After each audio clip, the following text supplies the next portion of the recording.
ये प्रदूषण बेकाबू है और इसी के चलते ग्रेड 3 लागू कर दिया गया है। दिल्ली एनसीआर की हवा लगातार जहरीली होती हुई नजर आ रही है। एक बार फिर से राजधानी गैस चैम्बर में तब्दील होती हुई दिख रही है। जैसे जैसे सर्दी बढ़ रही है उसी ही तेजी के साथ प्रदूषण का स्तर भी बढ़ता हुआ नजर आ रहा है। हालात इतने खराब हो गए हैं कि एक बार फिर से दिल्ली एनसीआर में पाबंदियों का दौर लौट चुका है।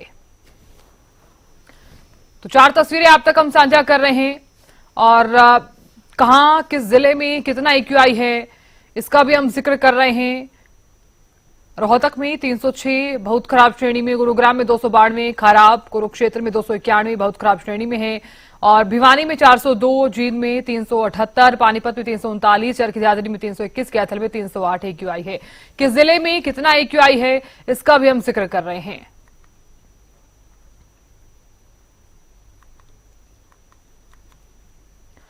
तो दिल्ली में ग्रेड 3 लागू कर दिया गया है। पुराने वाहनों पर प्रतिबंध लगाया गया है। पेंटिंग, वेल्डिंग, गैस कटिंग पर प्रतिबंध लगाया गया है।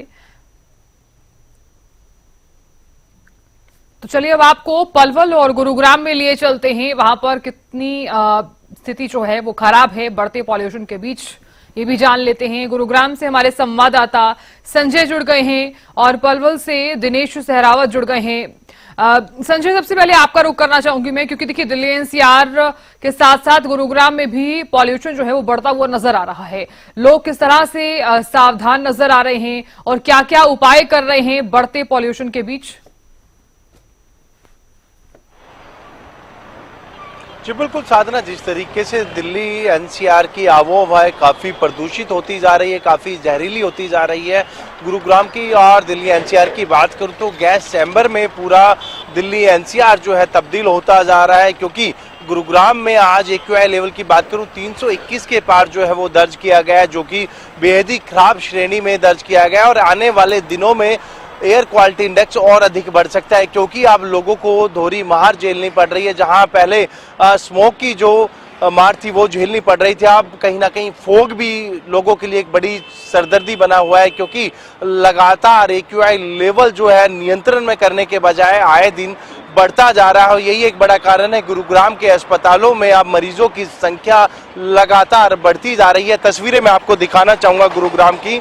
जहां तक हमारे कैमरे की नजर जा रही है वहां तक जो विजिबिलिटी है वो काफी कम होती जा रही है। 20 से 50 मीटर की जो विजिबिलिटी है वो रह गई है और ऐसे में लगातार जो सरकारें हैं वो कहीं ना कहीं प्रशासनिक तौर पर कहा जा रहा है कि वो सख्ती के साथ बढ़ते हुए एयर क्वालिटी इंडेक्स को नियंत्रण में करने के लिए प्रयास किए जाएं। अब ग्रेड 3 के नियम है वो भी लागू कर दिए गए हैं, लेकिन उसके बावजूद भी गुरुग्राम में हालात बद से बदतर होते जा रहे हैं। बढ़ते हुए क्वालिटी इंडेक्स को नियंत्रण में करने के कोई प्रयास धरातल पर नजर नहीं आ रही। यही एक बड़ा कारण है कि आए दिन गुरुग्राम की आबोहवा है वो काफी जहरीली होती जा रही है और इसका खामियाजा गुरुग्राम की जनता को उठाना पड़ रहा है, भुगतनी पड़ रही है, क्योंकि गुरुग्राम में जिस तरीके से पब्लिक ट्रांसपोर्ट का जो इस्तेमाल है वो लोग नहीं कर रहे। यही भी एक बड़ा कारण है कि लगातार एयर क्वालिटी इंडेक्स बढ़ता जा रहा है। दूसरी तरफ खुले में जो कूड़ा है उसके अंदर आग लगाई जा रही है। तीसरी मैं सबसे बड़ी बात करूं तो निर्माण कार्य पर भी या फिर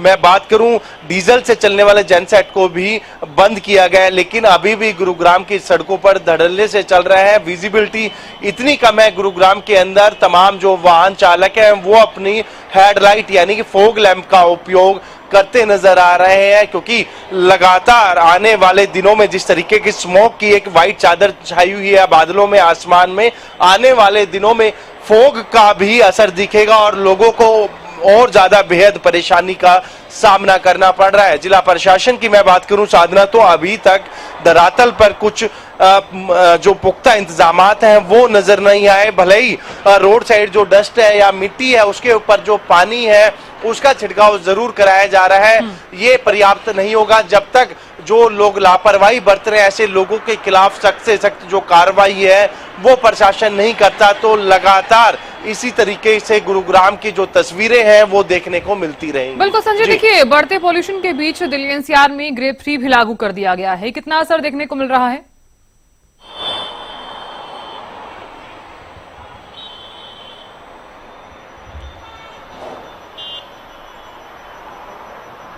संजय, आवाज आ रही है? जी बिल्कुल। बिल्कुल संजय, बढ़ते पॉल्यूशन के बीच दिल्ली एनसीआर में ग्रेड 3 भी लागू कर दिया गया है, कितना असर? जी बिल्कुल, ग्रैब 3 जरूर लागू कर दिया। उससे पहले ग्रैब 1 जब लागू किया गया था, उसके कुछ दिनों बाद ग्रैब 2 लागू किया गया, अब 3 लागू कर दिया। लेकिन अभी भी गुरुग्राम की मैं बात करूं या फिर दिल्ली एनसीआर की बात करूं, ग्रैब 3 के जो नियम है उनके कहीं ना कहीं उल्लंघना की जा रही है। यही एक बड़ा कारण है कि दिल्ली एनसीआर की आबोहवा जो नियंत्रण होने के बजाय आए दिन बढ़ती जा रही है। गुरुग्राम में क्योंकि जिस तरीके से जिला प्रशासन ने अपना रोड मैप तैयार किया था, किस तरीके से बढ़ते हुए एयर क्वालिटी इंडेक्स से नियंत्रण में किया जा सकता है, लेकिन धरातल पर ऐसी कोई तस्वीर नजर नहीं आ रही। बल्कि रोड साइड जो डस्ट है उस पे पानी का छिड़काव किया जा रहा है और पेड़ों पे पानी का छिड़काव किया जा रहा है, लेकिन उन लोगों के साथ सख्ती से अभी भी प्रशासन नहीं निपट रहा जो कि खुले के अंदर, कूड़े के अंदर आग लगा रहे हैं। दूसरी तरफ खुले में डीजल के जो जनरेटर है वो चलाए जा रहे हैं और जिस तरीके से प्रशासन भी लोगों से अपील कर रहा है कि आने वाले कुछ दिन वो पब्लिक ट्रांसपोर्ट का इस्तेमाल करे, क्योंकि वाहन से जो पोल्यूशन होता है वो भी एक बड़ा कारण है कि दिल्ली एनसीआर की आबोहवा है वो काफी जहरीली होती जा रही है, प्रदूषित होती जा रही है। चलिए संजय, आप बने रहिए। दिनेश भी लगातार बने हुए हैं। दिनेश देखिए, क्योंकि पलवल में भी बढ़ता पॉल्यूशन जो है लोगों के लिए हानिकारक साबित होता हुआ नजर आ रहा है और यही कारण है कि लोग जो है वो काफी ज्यादा परेशान भी नजर आ रहे हैं, क्योंकि आंखों में जलन हो रही है, कई तरह की ऐसी चीजें भी लगातार देखने को मिल रही हैं। तो पलवल में क्या कुछ स्थिति है बढ़ते पॉल्यूशन के बीच और आज कितना AQI लेवल है? देखिए सरना, मैं बता दूं कि पिछले 2-3 दिन से जब से कोहरा कहीं न कहीं दिखने लगा तो ऐसे में प्रदूषण भी पलवल जिले में बढ़ने लगा है। 3 दिन पहले की बात करें तो 100-125 के आसपास की जो AQI थी, अब आज की बात करें तो आज 250 के करीब पलवल की AQI हो गई, यानी कि चिंताजनक स्थिति अब पलवल की प्रदूषण को लेकर बन गई है। जो है ऑरेंज जोन में अब पलवल आ गया, तो ऐसे में रेड जोन आने में काफी नजदीक है, तो काफी चिंताजनक कहीं न कहीं प्रशासन के लिए और यहाँ के लोगों के लिए स्थिति बनने जा रही है, क्योंकि इस और जिला प्रशासन का कोई ऐसा ध्यान नहीं है, क्योंकि ग्रेड 3 जिस तरह से दिल्ली एनसीआर में लागू है, यहाँ उसका कोई असर नहीं दिख रहा है। कंस्ट्रक्शन के काम भी चल रहे हैं, खुले में जो डीजल इंजन है, जिससे बात करें जनरेटर हैं, वो भी कहीं कहीं कमर्शियल जो है वो चल रहे हैं, तो ऐसे में कहीं न कहीं चिंताजनक स्थिति होने जानी है। बात करें साफ सफाई की, इस ओर भी जिला प्रशासन का कोई ध्यान नहीं है, क्योंकि सड़क के सहारे पड़ी हुई धूल वाहनों की स्पीड के साथ साथ उड़ती रहती है, जो प्रदूषण को बढ़ावा देती है। ऐसे में जरूरत है कि शहर में जगह जगह छिड़काव करने चाहिए, जो पेड़ है उनके ऊपर भी छिड़काव करने की जरूरत है, ताकि जो धूल है वो प्रदूषण में और हवा में घुलकर कहीं न कहीं लोगों को परेशानियों का कारण न बने। सबसे बड़ी बात है कि लोग भी इसके प्रति जागरूक नहीं है। जिस तरह से नगर परिषद जगह जगह से कूड़ा कलेक्शन नहीं कर पाता है डोर टू डोर, तो ऐसे में लोग कूड़े को जलाने लगते हैं, जिससे कहीं न कहीं प्रदूषण को बढ़ावा मिलता है। बीते दिनों नगर परिषद होडल और पलवल के जो डंपिंग स्टेट जो पॉइंट है कूड़े के, वहां पर भी कूड़ा जलता हुआ दिखाई दिया। तो इसके पीछे जरूरत है कि लोगों की जागरूकता और जिला प्रशासन की सख्ती। जिला प्रशासन को कहीं न कहीं ऐसे लोगों के खिलाफ कार्रवाई करने की जरूरत है जो कहीं ग्रेड 3 के नियमों का उल्लंघन कर रहे हैं, क्योंकि सबसे बड़ी बात है जिस तरह से आम जनता उल्लंघन करती है और जो सरकारी सिस्टम उल्लंघन करता है, तो ये कहीं न कहीं चिंताजनक स्थिति बन जाती है। और सरकार को भी इस ओर सख्ती से पेश आने की जरूरत है, क्योंकि जिस तरह से प्रदूषण अब फिर से बढ़ने लगा है। दिवाली के आसपास भले ही प्रदूषण एक बार कम हो गया था, लेकिन फिर अब देखें तो 2-3 दिन से प्रदूषण बढ़ रहा है। जिस तरह से कोहरा आया है, तो ऐसे में फॉग के साथ जो है कहीं न कहीं प्रदूषण को बढ़ावा इसमें दिया जा रहा है। जिस तरह से आज की बात करें तो 250 के करीब पलवल की AQI है। इसके बाद जिस तरह से अब ऑरेंज जोन में है, रेड जोन में बिल्कुल नजदीक पहुंच गया है। 300 के ऊपर का जो हालात और ज्यादा खराब होने वाले हैं, क्योंकि 300 से कहीं न कहीं ऐसे में बहुत ज्यादा दिक्कत लोग को हो सकती है, क्योंकि वाहनों से निकलने वाला धुआं, कहीं न कहीं इंडस्ट्रियल एरिया से की चिमनियों से निकलने वाला धुआं और जो है कहीं न कहीं लोगों को प्रभावित करेगा। क्योंकि जिस तरह से जो लोगों को भी जागरूक होने की जरूरत है, क्योंकि जो है पब्लिक ट्रांसपोर्ट का सहारा लेने की जरूरत है। ज्यादा से ज्यादा वाहन जब सड़कों पर दौड़ेंगे तो प्रदूषण और बढ़ जाता है।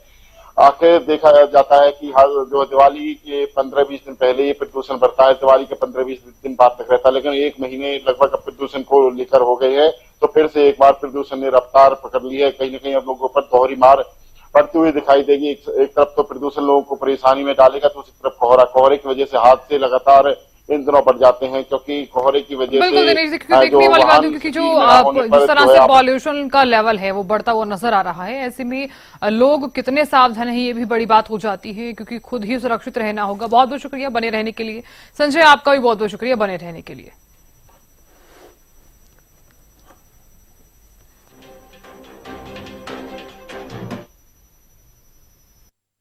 कतर में लगातार कोहरे का कहर बढ़ता जा रहा है। वहीं दूसरी तरफ बात करें तो एयर क्वालिटी की तो 308 के पार कैथल की जो हवा है वो 308 के पार पहुंच चुकी है, और हवा की बात करें तो जहरीली होती हुई जा रही है, जिसको लेकर स्वास्थ्य विभाग द्वारा भी लगातार गाइडलाइन जारी की जा रही है कि बहुत ही कम घर से बाहर निकले, अगर घर से बाहर निकले तो मास्क पहन कर ही घर से बाहर निकले। तो मेरे पीछे आप देख सकते हैं कि मैं मौजूद हूँ कैथल के पेड़ चौक पर, और किस प्रकार जो कोहरे का कहर है और साथ में पोल्यूशन है वो दिखाई दे रहा है, जिसको लेकर आंखों में जलन, और उनके साथ साथ बात करें तो जो इन्फेक्शन भी है, जो धुएं का गले में खरोंच की बात करें, आंखों में जलन और सांस लेने में जो परेशानी है उनका सामना आम जनता को करना पड़ रहा है, क्योंकि काफ़ी दिनों से जो प्रदूषण है वो लगातार बढ़ता जा रहा था, और जो उसको रोकने के लिए जिला प्रशासन द्वारा लगातार छिड़काव किया जा रहा है, ताकि जो प्रदूषण है वो उसको रोका जाए और उसको आगे जो लगातार एयर क्वालिटी जो बढ़ती जा रही है उसको कम किया जाए। अब देखना होगा जिला प्रशासन द्वारा और क्या कुछ कार्रवाई की जाती है, क्या कुछ अभियान चलाया जाता है, क्योंकि कैथल की जो हवा है लगातार जहरीली होती जा रही है। कैमरामैन संदीप के साथ मनोज मलिक, हरियाणा न्यूज। कुरुक्षेत्र जिले की बात की जाए तो इस समय एक्यूए लेवल तकरीबन 292 दर्ज किया जा रहा है, जिससे आम जनता को काफी परेशानियों का सामना करना पड़ रहा है। जनता दोहरी मार झेलती हुई नजर आ रही है। पहले सुबह के समय में और शाम के समय में अक्सर सफेद चादर जो पोल्यूशन की देखने को मिलती थी, अब जिस कदर ठंड बढ़ रही है, धुंध भी सड़कों पर देखने को मिल रही है, और दूसरी तरफ जो एयर क्वालिटी की बात की जाए तो एक्यूए लेवल लगातार बढ़ता हुआ नजर आ रहा है। देखिए, कुरुक्षेत्र जो जिला है वो पंजाब से सटा हुआ शहर है। ऐसा भी माना जा सकता है कि जो पंजाब में जो पराली जलाई जा रही है उसकी वजह से भी हरियाणा के अंदर जो है एक्यूए लेवल इस कदर बढ़ रहा है, जिससे आम जनता को काफी परेशानियों का सामना करना पड़ रहा है। तकरीबन ऐसे केसेस स्किन इन्फेक्शंस की बात की जाए या गले में खराश की बात की जाए, या जिन लोगों को सांस लेने में जो जिन्हें अस्थमा की दिक्कत है उन्हें सांस लेने में काफी दिक्कतों का सामना करना पड़ रहा है। जो पेड़ पौधे हैं उन पे भी एक अलग ही परत जो पोल्यूशन की देखने को मिल रही है, और जिस कदर देखिए सुबह के समय में और शाम के समय में अक्सर एक्यूए लेवल इस कदर बढ़ जाता है, जो विजिबिलिटी है वो भी काफी कम देखने को मिलती है। अभी फिलहाल देखने वाली बात होगी कब इस पोल्यूशन से निजात जो आम जनता पा सकेगी। कुरुक्षेत्र से गगन सांगर, हरियाणा न्यूज के लिए।